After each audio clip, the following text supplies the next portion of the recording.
29 கோடி ரூபாய் லஞ்சம் கொடுத்ததாக அதானி அமெரிக்க நீதிமன்றத்தில் ஒத்துக்கிறாங்க. அவங்க சட்டம் என்ன சொல்லுதுன்னா, இந்த மாதிரி இங்கே முதலீடு வாங்குகிற நிறுவனங்கள் அது சம்பந்தமாக எந்த நாட்டில் முதலீடு செய்கிறாரோ அந்த நாட்டில் அரசு அதிகாரிகளுக்கு இந்த மாதிரி கையூட்டு லஞ்சம் கொடுத்து வாங்கினா அதில் ஒரு முறைகேடு இருக்கும். அது எங்கள் சட்டத்துக்கு முறவு. இன்னைக்கு அமெரிக்கா வரைக்கும் நம்ம மானம் போயிருக்கு. இப்போ கென்யாவும் எங்கேயும் நினைக்கிறேன் போட்ட ஒப்பந்தங்கள் எல்லாத்தையும் அவங்க தள்ளுபடி பண்ணாங்க. அந்த நாட்டில் இந்த ஸ்கேம் நடக்குது. இருந்தாலும் அங்க திறந்தவன் இங்கேயும் திட்டு வளர்க்கண்டா செய்வேன். அப்போ நேரடியாக இப்போ இது ஊழல் நடந்திருக்கலாம், அதானிக்கு நீங்க கொடுத்தீங்க இவங்க சொல்லுவாங்கல்ல, மோடி அவர்கள் விமானி இல்லாம கூட போவாரு, ஆனா அதானி இல்லாம போக மாட்டாரு. ஒரு ராமதாஸ் ஐயாவை நீ வேலை இல்லைன்னு சொல்றது ஒட்டுமொத்தமா ஒரு சமூகத்தையே சொல்றதா? எங்க சமூகம் மாதிரி இல்லை, வன்னியர் சமூகம் மாதிரி இல்லை, எங்க சமூகம் மாதிரி ஒன்றும் நாங்க உங்களை மாதிரி சின்ன சமூகம் இல்லை அப்படின்ற மாதிரி ஒரு இமேஜை வெளியில உண்டு பண்ணி அந்த பகுதி மக்கள் இல்லாம அரசாங்கத்தை ஆக்கிரமிப்பு பண்ணி வச்சுக்கிறீங்க. அப்புறம் காலி பண்ணுறா. ஏன் சார், எல்லாமே அரசாங்க இடம் தான். இப்ப இது கூட ஒரு இடத்துல ஒரு காலத்துல அரசாங்க இடமா தான் இருந்திருக்கும். அவர்கள் வாழ்வதற்கு இவர்கள் வீடுகள் எரிந்தது, யார் கொடுத்தான்னு தெரியல, எரிஞ்சு. அப்படித்தான் இங்க இந்த நகரமயமாக்கப்பட்ட பிறகு இந்த நகரத்தை உருவாக்கியவர்களை நகரத்தை விட்டு அப்புறப்படுத்தி விட்டு ஒரு சஃபிசிகேட்டடா ஏழை எளிய மக்கள் நான் பயப்படணும். நான் படத்தை பாக்கெட்ல வச்சு போறேன், அவன் புடுங்குறானோ இல்லையோ, அவன் புடுங்கிடுவான், நானும் அச்சப்படுறேன். அது நம்ம என்ன சொல்றது, இவங்க இது சினிமா ஷூட்டிங் மாதிரி நினைக்கிறாங்களா என்னன்னு தெரியல. நேற்று கூட நம்ம முதல்வர் கண்ணகி நகர்லேயே எங்கேயோ அந்த மாதிரி ஒரு பள்ளிக்கூடத்தில் போய் இந்த குனிதார் அப்படி கலந்து இதெல்லாம் போய் குழந்தைங்களா நீ ஊட்டினாதான் நீ ஒரு நல்ல முதல்வர் நாங்கள் சொல்ல போறோம். முதல்வரை தொடர்ந்து இவங்க துன்பப்படுத்தி துயரப்படுத்தி இந்த மாதிரி ஒரு இமேஜ் அவரை வளர்க்கறதுக்கு ஒரு பக்கம் பண்றாங்க.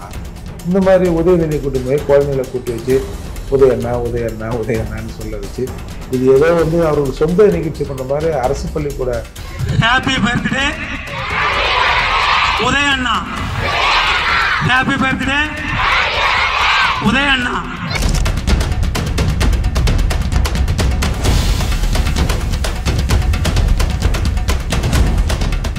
ஜாம்பவான் நேயர்களுக்கு வணக்கம். நான் ஆண்டனி ஃபெலிக்ஸ். இன்னைக்கு நம்மளுடைய இணைஞ்சிருக்கிறவர் புரட்சி தமிழகத்தின் தலைவர் வழக்கறிஞர் மிஸ்டர் ஏர்போர்ட் மூர்த்தி அவர்கள். அவர்கிட்ட பேச வேண்டிய விஷயங்கள் நிறையா இருக்குது. சார் வணக்கம் சார். சார், இப்போ பார்த்தீங்க அப்படின்னா முதலமைச்சர் அவர்கள்ட்ட ஒரு கேள்வி கேட்குறாங்க. அதில் பாமக தலைவர் ராமதாஸ் பற்றி கேட்குறோம், அவருக்கு வேறு வேலை இல்லை அப்படின்னு சொல்லிட்டு அதை அப்படியே நகர்ந்துடுறாரு அவர்.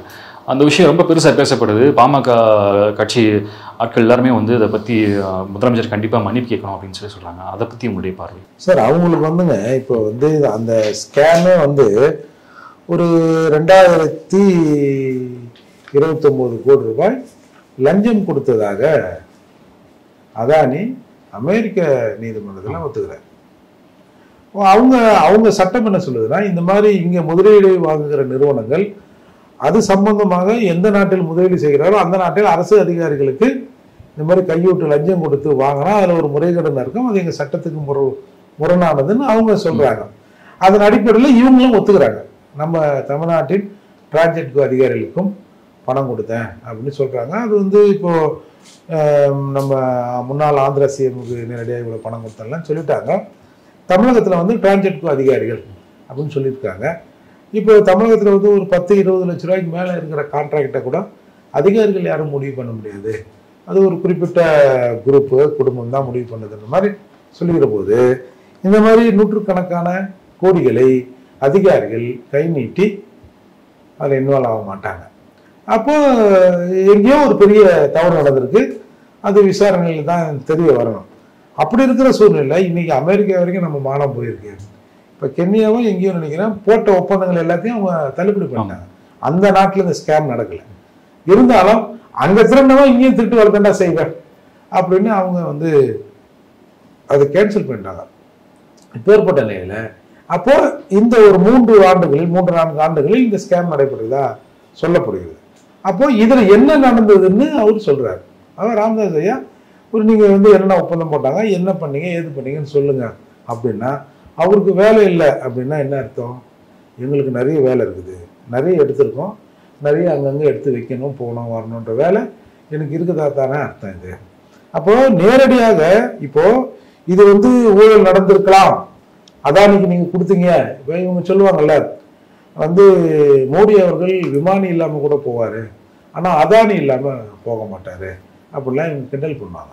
ஆனால் மருத்துவர் ஐயா ஒரு தேதியை சொல்லி இந்த குறிப்பிட்ட தேதியில் இவர்கள் அதானி வந்து உங்களை பார்த்துட்டு போனார்னு சொல்றாங்க. ஏற்கனவே இவங்க வந்து சென்னைக்கு வந்து ஸ்பெஷல் விமானத்தில் வந்து பார்த்துட்டு போனது ஒரு ஆங்கில நாளேடு அன்னைக்கே செய்தியாச்சு. அது ஒன்றுங்க இருக்கிற மற்ற செய்தி நிறுவனங்கள் அதை பெருசாக்கல.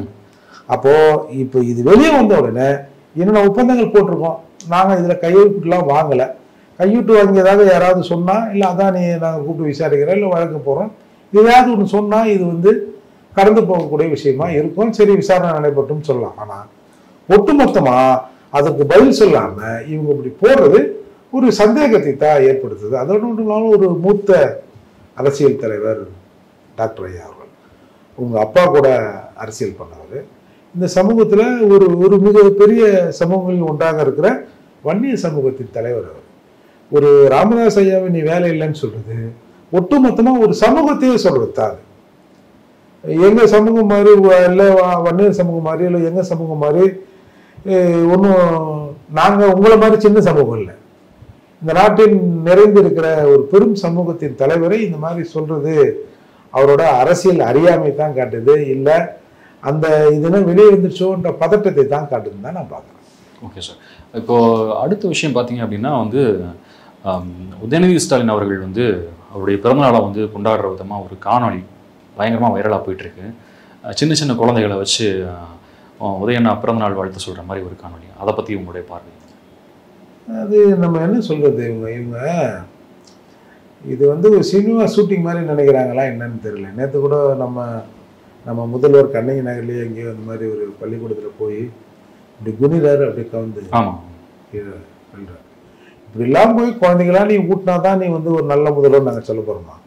ஒன்றும் இல்லை. ஒரு முதல்வர்னா இதெல்லாம் சாதாரணமாக நடக்கிற விஷயம் தானே. அப்போ அந்த மனுஷனை தொல்லை பண்ணி அவரை வந்து சும்மா பேட் பாடியோட ஒரு பனியனை போட்டு அந்த ஜிம்மை செய்ய வச்சு, அதை செய்ய வச்சு, அதை எடுத்து வெளியில் போட வச்சு, சைக்கிளில் மிதிக்க வச்சு, ஓடாத சைக்கிளில் உட்கார வச்சு, அங்கே போய் சைக்கிளில் மிதிக்க வச்சலாம். அப்போ நம்முடைய முதல்வர் ஆக்டிவாக இருக்கிறார் அப்படின்னு காட்டுறாங்க. அப்போ ஆக்டிவாக இருக்கிறாருன்னு காட்டுறாங்கன்னா அவரோட இயல்பு முடியலன்னு அர்த்தம். சார், எல்லாருக்குமே வந்து வயதானா சில பிரச்சனைகள் வரத்தான் செய்யும். நல்வேளையா நம்ம முதல்வர் அவங்க அப்பா முதல்வராக இருந்த போது வந்து அரசியலில் இருக்கிறாரு. தமிழக பல விஷயங்கள்ல நம்முடைய முதல்வர் சம்பந்தப்பட்டு இத்தனை வயதில் நடக்கிறதே நமக்கு ஒரு பெரிய கடவுள் புண்ணியம் தான் அது. ஏன்னா பல பேர் வந்து எப்படி ஆயிட்டாங்க. அப்படி இருக்கும்போது நம்ம முதல்வரை தொடர்ந்து இவங்க வந்து துன்பப்படுத்தி துயரப்படுத்தி இந்த மாதிரி ஒரு இமேஜை அவரை வளர்க்குறதுக்கு ஒரு பக்கம் பண்ணுறாங்க. இந்த மாதிரி உதயநிதி கூட்டி போய் குழந்தைகளை கூட்டி வச்சு உதயண்ணான்னு சொல்ல வச்சு, இது ஏதோ வந்து அவர்கள் சொந்த நிகழ்ச்சி பண்ணுற மாதிரி அரசு பள்ளிக்கூட மாணவர்களை வந்து இந்த மாதிரி பண்ணுறது அது மிகவும் கண்டிக்கத்தக்கது. இது யார் போய் அவங்களுக்கு சொல்கிறது? இவங்க என்ன நிற்பாங்க, இப்போ நீங்கள் இந்த துணை நடிகர்லாம் எவ்வளோ நேரம் நிற்பாங்க. ஹீரோ வந்து கேரவனம் தான் வந்திருப்பாரு. ஒரு பாட்டை ட்ரெயிலில் அது ஒரு டான்ஸ் வச்சுங்க, இவங்க 10 தடவை 20 தடவை ட்ரெயில் பண்ணி ஏன்னா ஹீரோ தப்பு பண்ணலாம். ஹீரோ வந்து சும்மா ஒரு 2 செகண்ட் அந்த மூவ்மெண்ட் பண்ணிட்டு கூட 3வது செகண்டில் தப்பு பண்ணானா ரீடேக் ஆகிடும். பின்னாடி இருக்கிறவங்க தப்பு பண்ணக்கூடாது இல்லை. அந்த மாதிரி ஒரு கேரவன்லேயே உட்காந்துட்டு கடைசி நிமிஷத்தில் வரது தானே.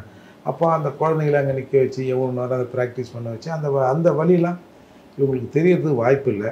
இந்த மாதிரி எந்த முதல்வரும் செஞ்சுதான் நான் கேள்விப்படல. ஒரு பிறந்த நாள்லாம் எங்கன்னா ஒரு ஆசிரமத்தில் இல்லை அங்கே எங்கே போய் சாப்பாடு போடுவாங்க, அது வாழ்த்து சொல்லுங்க, அது ஒரு பிரச்சனை. இது பார்த்தா இது ஆயிரக்கணக்கான மாணவர்கள் நிற்கிற மாதிரி ஒரு பெரிய மைதானத்தை நிற்க வச்சு இந்த மாதிரி பண்ணுறாங்க. இதெல்லாம் இவங்க மாற்றிக்கணும் தான் நம்ம சொல்லணும், வேறு என்ன சொல்கிறது. Okay sir. ரொம்ப மிக முக்கிய பிரச்சனையாக வந்து வர்றது இந்த மழை வெள்ளத்தில் வந்து இந்த வேளச்சேரி அப்படின்றது ரொம்ப பெருசாக பாதிக்கப்படுது. இப்போ ரீசெண்டாக பார்த்திங்க அப்படின்னா வேளச்சேரி மக்கள் வந்து நிறைய பேரை வந்து அங்கே வந்து எவாக்குவேட் பண்ணி வேறு இடத்துல கொண்டு போகிறாங்க அதில் வந்து குறிப்பாக ஒரு அம்மா சொல்கிறாங்க, அந்த மாதிரி வந்து எங்களுக்கு இந்த புறா கூண்டு வேணாம் அப்படின்னு சொல்லிட்டு சொல்கிறாங்க. திமுகக்காக இருந்தோம், ஆனால் வந்து திமுக ஆட்சி காலத்தில் வந்து இந்த மாதிரி எங்களை நகர்த்தி இங்கேருந்து கொண்டு போகிறதுன்றது ரொம்ப சங்கடமாக இருக்குது அப்படின்றத அவங்க சொல்கிறாங்க. அதை பற்றி உங்களுடைய பார்வை என்ன மாதிரி? சார், அவங்க என்ன சொல்கிறாங்க, 1975 வந்து 265 ஏக்கரா அந்த ஏரி இருந்ததுன்றாங்க. இப்போ வந்து ஒரு 53 ஏக்கரா அது சுருங்கி இருக்கு. சரி, இப்போ 75 இருந்த மக்கள் தொகை வேற. இப்போ கிட்டத்தட்ட 75னா அது ஒரு 20, இதில் ஒரு அதில் ஒரு 25, இதில் ஒரு 25, கிட்டத்தட்ட 50 ஆண்டுகள் இருக்கு. 50 ஆண்டுகளில் நகரம் எவ்வளோ வளர்ந்துருக்கு. 50 ஆண்டுகளில் வந்து அங்கே வீடு கட்டிருக்கலாம், போயிருக்கலாம், வந்துடலாம். இன்றைக்கு வந்து அங்கே வந்து நீர்வளத்துறை, வருவாய்த்துறை, மாநகராட்சி, அப்புறம் வந்து இந்த நகராட்சி மேம்பாட்டு வாரியம், இவங்க எல்லாம் ஒன்றா அங்கே நின்று இந்த வீடுகளே கிட்டத்தட்ட ஒரு 800 வீடுகள்னு சொல்கிறாங்க அப்ராக்சிமேட்லி. எல்லாத்தையும் இடிக்கிறாங்க. இதுக்கு என்ன காரணம்னா, நம்ம சிஎம் எங்கேருந்து உட்காந்து திறந்தாருன்னு தெரில, ஒரு 19.40 கோடியில் ஏரியில் வந்து படகு விட போகிறோம் அப்படின்னு ஒரு ஸ்கீமு. அதே மாதிரி ஒரு 1.91 ஏக்கரில் பூங்கா கட்ட போகிறாங்க. சரி, அதுக்காக அந்த கரையோரம் இருக்கிற மக்களை எல்லாம் எடுத்திருக்காங்க. அதில் வந்து ஒரு பகுதி ஹவுசிங் போர்டு வந்து வீடு கட்டிருக்கு. ஹவுசிங் போர்டு ஆக்கிரமிப்பு பண்ணால் அது வந்து நீர் ஆக்கிரமிப்பு இல்லையா? இப்போ 275 ஏக்கரில் 65 ஏக்கரில் அந்த வேலைச்சல் ஹவுசிங் போர்டும் கட்டிருக்காங்க. அப்போ அதையெல்லாம் விட்டுட்டு ஏரிக்கரை மேலே மக்கள் கட்டிட்டா சார். சரி, இப்போ நீர்நிலைகளை அப்புறப்படுத்துறதுங்கிறது ஒரு நீதிமன்றத்தோட உத்தரவு. சரி, இப்போ நீங்கள் அதை அரசு பாலிசி ஆகுங்களா? இப்போ சில விஷயங்களில் வந்து நீதிமன்றத்தில் கேட்குற போது இது கவர்மெண்ட் பாலிசி, இதில் வந்து கோர்ட்டு தலையிடாதுன்னு சொல்கிறாங்களா? சில இத்தனை ஆண்டு வரைக்கும் கட்டிக்கிட்டு இருக்கிறவங்க, இல்லை நேரடியாக ஏரிக்குள்ளே கட்டியிருக்கிறவங்களை தவிர மற்றவங்களுக்கு வந்து ஒரு ஒருங்கிணைச்சு நாங்கள் தரோம். அதாவது வந்து ஒரு என்ன சொல்கிறது, அது மறுசீராய்வு பண்ணுறோம் அப்படிலாம் வந்து ரெகுலேட் பண்ணுறோன்னுவாங்கல்ல. அடிக்கடி அங்கங்கே கூட கட்டிக்க சொல்லிட்டு திடீர்னு இத்தனை நாளுக்குள்ளே இத்தனை நாள் கட்டினவங்களுக்கு ரெகுலேட் பண்ணுறதுக்கு ஒரு ஃபீஸை கட்டிட்டிங்கன்னா அது சட்டப்பூர்வமானதாக ஆயிருந்தனால அந்த மாதிரி ஏதாவது ஒன்று பண்ணலாம்ல. இப்போ திடீர்னு கொண்டு போய் இப்போ இவங்க கொண்டு போய் போடுற பெரும்பாக்கம் என்னது? பெரும்பாக்கம் நடு ஏரி. இதுதான் இங்கேயாவது ஏரி கரையில் இருக்கிறார்கள். இப்போ சென்னையிலேருந்து பல்வேறு குடியிருப்புகளை அகத்தினா என்ன சொன்னான், வந்து அந்த நீர்வழி காபாய் ஓரமாக இருக்கிற ஏரியாவிலேருந்து அகற்றணும்னு சொல்லி காபாய் ஓரம்னு கொண்டு போயிட்டு ஏரிக்குள்ளே வீடை கட்டி விடுறாங்க. அப்போ நீங்கள் இந்த பெரும்பாக்கத்தெல்லாம் மழை பெஞ்செல்லாம் பார்த்தீங்கன்னா 2 ஃப்ளோர் 3 ஃப்ளோர் தண்ணி நிரம்பி இடுப்பு வரைக்கும் தண்ணி நிற்குது. இந்த ஸ்டாலின் தான் வராரு, நீச்சல் அடிக்க விட்டாருலாம் சொல்கிறாங்கல்ல, அது அந்த ஏரியா தான். அப்போ இது எப்படி சரியாக இருக்கும்? இன்றைக்கி வந்து அரசு கட்டுகிற பலவிதமான அரசு அலுவலகங்கள் நீர்நிலையில் தான் இருக்கிறாங்க. என்ன சொல்கிறேன், அந்த பிள்ளைங்கள்லாம் அழுவுது. நாங்கள் இங்கே தான் படித்தோம், நாங்கள் எங்கே போய் இப்போ அங்கே போய் சேருவோம், படிப்போம் அப்படின்னு சொல்கிறாங்க. ஒரு இங்கே இண்டிவிஜுவல் வீடாக கட்டி இருக்கிறவங்கள போய் கொண்டு போய் ஒரு 150, 200, 400 ஸ்கொயர் பண்ணி வகைப்படுத்தி எடுத்து போய் சரி பண்ணுறது. அதோடு மட்டும் இல்லாமல் இப்போது இந்த கண்ணகி நகர், செம்மஞ்சேரி, பெரும்பாக்கம் அப்படின்னால அது வந்து ஒதுக்கப்பட்ட மக்கள், ஒரு கிரிமினல்ஸ்கள் இருக்கிற இடம்ன்ற மாதிரி ஒரு பூஸ்டப் ஆகிப்போச்சு. அது எப்படின்னா, உங்களுக்கு ஒவ்வொரு இப்போ சென்னையிலேருந்து பல பகுதியில் வந்து அங்கே வந்து கடத்தி கொண்டு போய் அங்கே போட்டாங்க. அப்போ ஒரு பகுதியிலும் ஒரு 4-5 பேர் ஒரு மாதிரியாக இருக்கத்தானே செய்வான். ஒரு 50-100 ஏரியாக்களுக்கு அங்கே போய் போட்டோடனே ஒரு 400 கிரிமினல்ஸ் ஆகிறான். இப்போ இவன் என்ன பண்ணுறான், இங்கே இருக்கிறவங்க வேலைக்கு போகிறவங்க அங்கே ஒரு 7-8 மணிக்கு அங்கேருந்து கிளம்புனா தான் ஒரு 20-30 கிலோமீட்டர் தள்ளி வேலைக்கு வர முடியும். அப்போ குழந்தைங்களெல்லாம் வீட்டில் விட்டுட்டு வந்துடுறாங்க. அப்போது இத்தனை பேர் சேர்ந்து என்ன பண்ணுறான், எங்கெங்கெல்லாம் கை வைக்க முடியுமோ அங்கெல்லாம் கை வைக்கிறான், எங்கெல்லாம் திருட முடியுமோ அங்கெல்லாம் திருடுறான். சின்ன சின்ன பிள்ளைங்க கர்ப்பமாகுது, பல தற்கொலைகள் நடக்குது. கணவன் வந்து வெளியில் போனான்னா வந்து இவங்க வேறு மாதிரியா வந்து மிஸ்பிஹேவ் பண்ணுறாங்க. அந்த மாதிரி தொடர்ந்து நடந்த உடனே இப்போ சாதாரணமாக நீங்கள் பேப்பரை பார்த்தீங்கன்னா கண்ணகி நகரில் வந்து இந்த மாதிரி தற்கொலை, வந்து மண்ணெண்ணெய் ஊற்றி கொளுத்திக்கினாங்க, இந்த மாதிரி திருடினாங்க, கஞ்சா பிடிக்க போன போலீஸ் அடித்தாங்க சார், இது எல்லா இடத்துலையும் நடக்கும். இது ஒட்டுமொத்தமாக போன உடனே ஒரு 10 இன்சிடென்ட் ஒரு நாளைக்கு அங்கே நடந்த உடனே பேப்பரில் எந்த பக்கம் திரும்பினாலும் கண்ணகி நகர், செம்மஞ்சேரி, பெரும்பாக்கம் வந்த உடனே அந்த ஏரியாவில் இருக்கிறவங்களாம் அப்படித்தான் போல இருக்குது அப்படின்னு ஒரு இமேஜே உண்டு பண்ணி விட்டான். இப்போ இந்த வேலைச்சேரி மக்களை கொண்டு போய் பெரும்பாக்கத்தில் போட்டிங்கன்னு வச்சுங்க, இல்லை கண்ணகி நகரில் போட்டிங்கன்னா, இப்போ நேற்று வரை வேலைச்சேரியாக இருந்தவன் நாளை கண்ணகி நகர் ஆவான். கண்ணகி நகர்னா அந்த மாதிரி இருக்கிற ஏரியாவோ அப்படின்னு அரசு இங்கே வந்து இது திட்டமிட்டு செய்கிற மாதிரி தான் நான் பார்க்குறேன். அதாவது இதில் ஏதாவது ஒன்று செஞ்சு இப்போ அந்த ஒரு அம்மா கேட்குதுல்ல, நாங்கள் ஊடுக்குறோம், நாங்கெல்லாம் அப்புறம் இங்கேருந்து எங்களை காலி பண்ணிட்டு எவன் வந்து படகுல போகிறான் அப்படின்னு ஒரு அம்மா இயல்பா கேட்குது இல்லை. இப்போ நீங்கள் பாம்பேலாம் பார்த்தீங்கன்னா இந்த மாதிரியான வீடுகளை அகற்றுற போது நேரடியாக அங்கே கீழே காம்ப்ளெக்ஸு மேலே வீடு கட்டிடலாம். அப்போ அரசாங்கத்துக்கு வருமானம் ஆச்சு, அவனோட தொழில் பாதிக்கப்படாமல் அந்த இடத்துலயே அவங்க அப்பார்ட்மெண்ட் கட்டினா அவன் வேலை தரவு பள்ளிக்கூடம் அது இது அந்த மக்கள் அப்படி போயிடுறாங்க. ஆனால் இவங்க திட்டமிட்டு சிங்கார சென்னை என்ற பேரில் கருணாநிதி ஆரம்பித்து தான் இந்த கண்ணைங்களை தொடர்ந்து அப்புறம் எல்லா வருகின்ற அரசு எல்லாருமே வந்து இங்கே இருக்கிற உழைக்கும் மக்களை கொண்டு போய் எங்கேயாவது ஒரு இடத்துல போட்டு சார் நம்ம இந்த ஃப்ளாட்டில் சிலப்போ லிஃப்ட்டு ஒர்க் ஆகாமல் போயிடுது. கண்ணை பெரும்பாகத்தில் 7 மாடியில் லிஃப்ட் வச்சுருக்காங்க. அது எங்கன்னா ஒர்க் ஆகுமா சார்? முத நாள் ஒர்க் ஆச்சான், அதோடு சரியாகும். அப்போது ஒரு வயசான மேலே போட்டான்னு வச்சுங்க, அவன் இறங்க மாட்டார், அவர் பாடியை தான் யாராவது இறக்கணும், அது வரைக்கும் அவர் மேலேயே இருக்கணும். அப்படின்னு பார்த்தா ஒரு 7 மாடியே எப்படி சார் ஏற முடியும்? கண்டிப்பாக. அப்போ லிஃப்ட் மஸ்ட்டு. அப்போ உங்களுக்கு எதுவுமே குடிக்கவே தண்ணி இல்லை, அப்புறம் கொப்பளிக்க பண்ணிடுற கதையா? எந்த அடிப்படை வசதியில லிஃப்ட் மட்டும் இயங்குமா? அப்போ நீ வெளியில கேட்கறவங்களா 7 மாடி அடுக்குமாடி குடியிருப்பு மின்தூக்கி லிஃப்டோட வந்து அரசு கட்டி கொடுத்ததுன்னு வெளியில பேப்பர்ல படிக்கிறாங்க. இப்போ படிக்க 4 பேர் நான் சொன்னா அதான் பெரும்பாலும் லிஃப்ட் போட்டு வீடு கட்டி கொடுத்துருவாங்களாம், இன்னும் போறதுக்கு என்ன அப்படின்ற மாதிரி ஒரு இமேஜை வெளியில உண்டு பண்ணி அந்த பகுதி மக்கள் இல்லாமல் அரசாங்கம் எடுத்து ஆக்கிரமிப்பு பண்ணி வச்சுக்கிறீங்க. அப்புறம் காலி பண்ணதா? ஏன் சார் எல்லாமே அரசாங்க இடம் தான். இப்போ இது கூட ஒரு இடத்துல ஒரு காலத்தில் அரசாங்க இடமா தான் இருந்திருக்கும். எங்கேயோ ஒரு அரசாங்கம் ஒரு மூலையில் இருந்திருக்கும், மற்ற இடங்கள் எல்லாம் அவர்கள் கண்காணிப்பு தான் இருந்திருக்கும். அதுக்கப்புறம் தானே இந்த நிலங்களை வகைப்படுத்தியிருப்பாங்க. அப்போ 2-3 தலைமுறையாக வந்து அவங்களை இருக்க விட்டுட்டு நீங்களே வந்து ஏரி திட்டம் போடுறீங்கல்ல. இப்போ திருமங்கலாம் லேக் வியூ அப்பார்ட்மெண்ட் அதான் யார் அரசு தானே கட்டுது. லேக் வியூ அப்பார்ட்மெண்ட் நான் இங்கேருந்து ஏரியை பார்க்கறதா, ஏரிக்குள்ள இருந்து ஏரியை பார்க்கறது தானே. அப்போ இதையெல்லாம் அரசு செய்கிற போது ஏழை எளிய மக்கள் எங்கேயோ வீடு கட்டான், சரி அங்கேயே வந்து ஒரு அப்பார்ட்மெண்ட் உனக்கு இடம் வேணுமா, சரி அங்கேயே ஒரு அடுக்குமாடி குடியிருப்பு கொஞ்சம் தாராளமாக கட்டி யாரும் அவங்களுக்கு கொடுக்கலாம். அவங்களே வந்து போய் அப்புறப்படுத்திட்டு உனக்கு டோக்கன் தரேன் கோர்ட்டு வந்து சொல்லிடுச்சுன்னா கோர்ட்டு சொல்லதான் சார் செய்யும். நீங்கள் கோர்ட்டு கூட நீங்கள் பார்த்தீங்கன்னா அந்த பட்டுப்பாக்கத்தில் அந்த மீன் அந்த லூப் ரோட்டில் மீன் நாத்தடிக்குது ரோட்டில் அப்படின்னு ஒருத்தர் சொல்லி பெரிய பிரச்சனை. அதுக்கு ஒருத்தர் கேட்டார், நீ உன்னை யாரும் அந்த பக்கம் போக சொன்னது, மீன் கிடக்குன்னு தெரியல, அப்புறம் மீன் நாத்தடிக்க தான் செய்யும். நீங்கள் அந்த ஹிஸ்ட்ரி எடுத்து பார்த்தீங்கன்னா அந்த ரோடு எம்ஜிஆர் பீரியட்லேருந்து மீனவர் மக்களிடையே இரவல் கேட்கப்பட்ட ரோடு. அது கொஞ்சம் அந்த ரோடு பிஸியாக இருக்குது, இந்த ரோடு வழியாக கொஞ்சம் காலையில் மாலையில கொஞ்சம் போய்க்கிறோம் ஜனங்களை அலோவ் பண்ணுங்க அப்படின்னு அந்த கிராம பஞ்சாயத்துக்கிட்ட அந்த மீனவர் குடியிருப்பு பஞ்சாயத்துக்கிட்ட கேட்டு அரசு வாங்கின ரோடு. அதுக்கப்புறம் நம்ம மேயர் வந்த பிறகு கொஞ்சம் டிராஃபிக் அதிகமாகிடுச்சுன்னொடனே 2 ஹவர்ஸ் போகிற மாதிரி கொஞ்சம் ஹெல்ப் பண்ணுங்க அப்படின்னு அவங்கக்கிட்ட கேட்டு வாங்கின ரோடு தான். எல்லா நிலங்களும் அரசாங்கத்து நிலம் தானே. அப்போ அவங்க கண்ட்ரோலுக்கு வந்த பிறகு அவங்க வச்சிருந்தாங்க, அவங்ககிட்ட கேட்டு போட்ட ரோடு. அப்போ அவங்க வீட்டு ரோட்ல நம்ம போயிருக்கிறோம் ஓசியில, அப்படிதானே அதுக்கு அர்த்தம். நம்ம என்ன சொல்றோம், இந்த ரோட்ல நீங்க இருக்கக்கூடாது கிளம்புங்கன்னா என்கிட்டயே வழியை வாங்கிட்டு என்னையே கிளப்பத்திட்டு இருக்கோம். அப்போ இதுதான் ஹிஸ்ட்ரி. அப்படிங்கிற போது சும்மா இந்த ஏழை எளிய மக்களை போய் கொண்டு போய் ஒரு விஷயம் சொல்லும்போது வந்து இந்த மீன் விற்கிறதுக்குன்னு சொல்லிட்டு என்ன மாதிரி செயல்படுதுன்னு நினைக்கிறீங்க? இல்லை அவங்க நீங்க இப்போ மக்கள் வந்துங்க, இப்போ நீங்க ஒரு மீன் மார்க்கெட் உள்ள இப்போ இப்போ பெசன் அதில் மீன் மார்க்கெட் பல இடங்கள்ல சித்தாதிபுரம் மீன் மார்க்கெட் எடுங்க, அதுக்குள்ள நம்மளால ஈஸியாக போயிட்டு வந்துட முடியுமா? நீங்க மீன்கார கொடுங்க, அவங்க விற்கிறவங்க நீ அங்கதான் இருக்கணும்னு நம்ம சொல்றோம், இல்லை அரசாங்கம் சொல்லுது.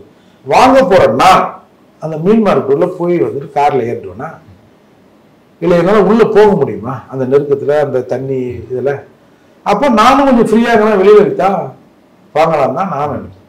அப்போ அந்த மாதிரி இவங்க இண்டிவிஜுவல் கிடையாது, தனியாக நீட்டாக வச்சிருக்காங்க, அதை ஒரே இடத்துல போட்டு விற்று அது கொஞ்ச நாளைக்கு நல்லா இருக்கும், அதுக்கப்புறம் திரும்ப அது உள்ளே போயிட்டு வரதுக்குள்ள நெஞ்சு அடைக்கிற மாதிரி ஆகிடும். அப்போ அதைத்தானே மக்களும் விரும்புகிறாங்க. அப்போ அவங்க ஏரியாக்குள்ள நம்ம போய் தலையிட்டுட்டு அப்புறம் நீ அங்கே போய் இங்கே போங்கிறது தெரியல. அப்போ பொதுவாகவே ஏழைகள்னால வந்து அரசு ஒரு பார்வையில் தான் பார்க்குது. இந்த ஏழைகள் தான் இந்த சென்னையை வந்து டெவலப் பண்ணால், இவங்க இல்லைன்னா இந்த ரோடுகள் இங்கே போடப்பட்டிருக்காது, இங்கே இருக்கிற கட்டடங்கள் கட்டப்பட்டிருக்காதுன்னு சொல்லணும். நீங்கள் இந்த சமயத்தில் ஒரு உதாரணத்தை சொல்லணும். நம்ம சித்ரா தியேட்டர் பக்கத்தில் ஒரு கிட்டத்தட்ட ஒரு 1400 குடியிருப்புகள் இருக்குது சார்.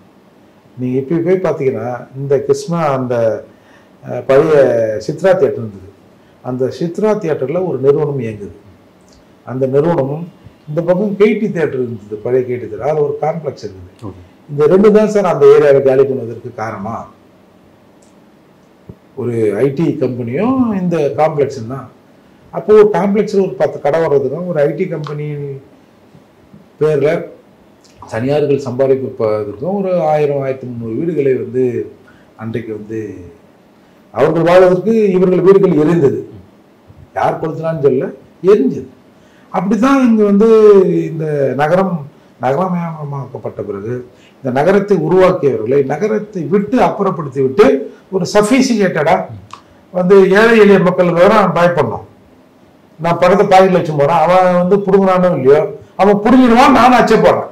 அவன் அப்பேற்பட்ட ஆள் இல்லை. நான் சொல்றேன், சார் நாங்களாம் எப்படி சார் நைட்ல வந்து வெளியில வர்றது, வெளியில வந்தால் ஒரே ஸ்லிம் ஆகுது, நான் எப்படி ஒரு விலை வந்து பொருளை எடுத்துன்னு போறது, நானா சொல்றேன். ஓ நீ வந்து சங்கடப்படுறியா, உனக்காக நான் இதை பண்ணித்தரேன்னா அரசாங்கங்கள் பாலிசியாவே அதை வச்சுருக்காங்க. அதனால இந்த மக்களை வந்து அப்புறப்படுத்துவதை விட்டுட்டு அங்கங்கே இருக்கிற இடத்துல வந்து அவங்களுக்கு ஒரு குடியிருப்பை ஏற்படுத்தி தரணும். ஐநா வந்து வழிகாட்டுதல் கூட எவிக்ஷன் பண்ணால் ஒரு 3 கிலோமீட்டருக்குள்ளே வீடு தரணும்னு சொல்லி உலகளாவில் ஒரு கைடன்ஸ்லாம் இருக்குது. பட் அதையெல்லாம் யாரும் இவங்க பின்பற்றுறதா இல்லை. இவ்வளோ நேரம் உட்காந்து எங்கள்கிட்ட நிறைய விஷயங்கள் பகிர்ந்துக்கிட்டீங்க. மீண்டும் சந்திக்கலாம்.